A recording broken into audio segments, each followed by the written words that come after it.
This is the Rolex that you have never heard of, because it's not a Rolex.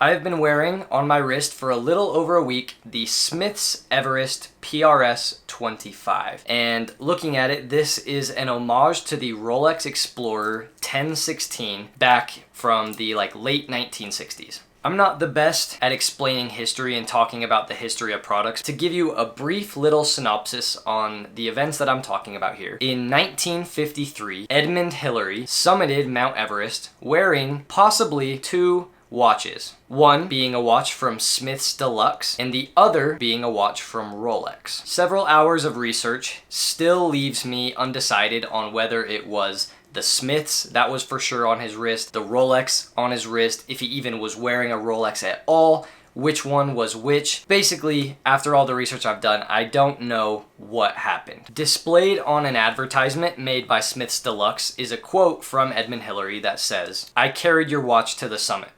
It worked perfectly."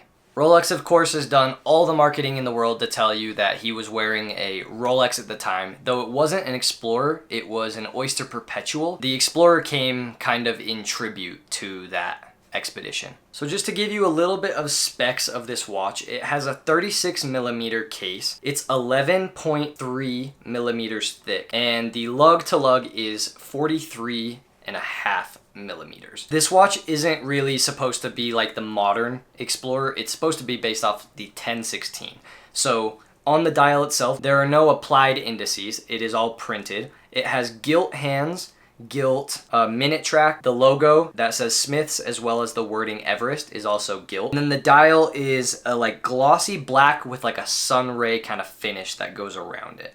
On the inside, this has a Miyota 9039 movement, which beats at 4 Hertz, and it has a power reserve of, I believe, 40 hours. So this watch, when it's released on Time Factor's website, it comes out in, I believe, 1 or maybe 2 drops a year, and they sell out within 5 to 10 minutes. They are gone instantly. The retail price is 345 euros. I picked this up off eBay for 600 and I think just barely under $700. They make different versions with different hands and different dials, but this is the gilt version of the PRS-25. So why is this the Rolex that you've never heard of? Well, first of all, it is not a Rolex. The only way that it can even be related or compared to a Rolex is talking back to that expedition where Sir Edmund Hillary actually wore it on his wrist. It has that kind of brand credibility of going to Mount Everest. And of course it is an homage watch, so it looks basically exactly like a Rolex. So in that way, it's very much like a Rolex, but of course it's not a Rolex. When I first got this watch, the movement was running at roughly +8 to +9 seconds a day on my wrist. I took it into a guy that I go to get my watches regulated at, and he regulated it,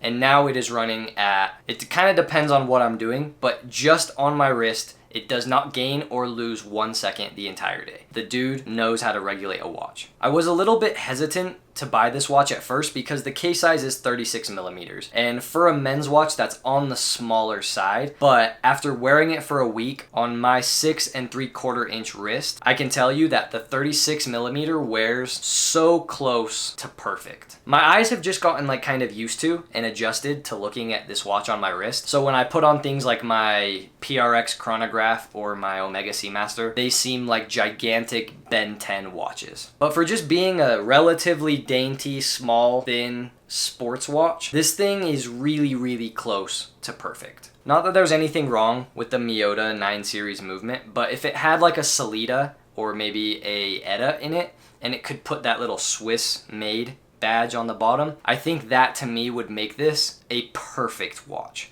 It's got 100 meters water resistance. I've taken it swimming at just a rec center.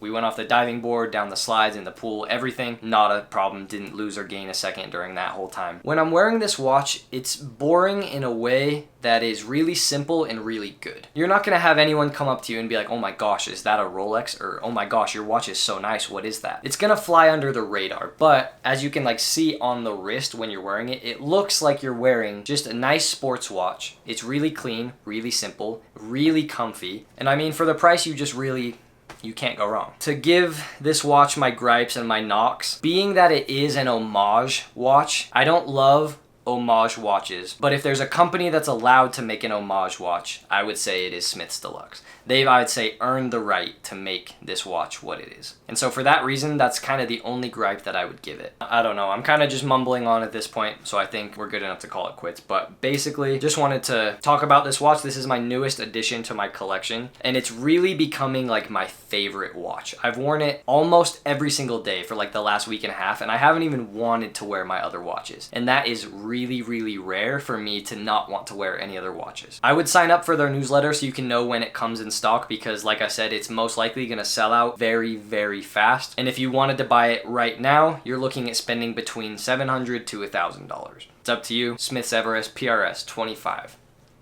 Great, great watch.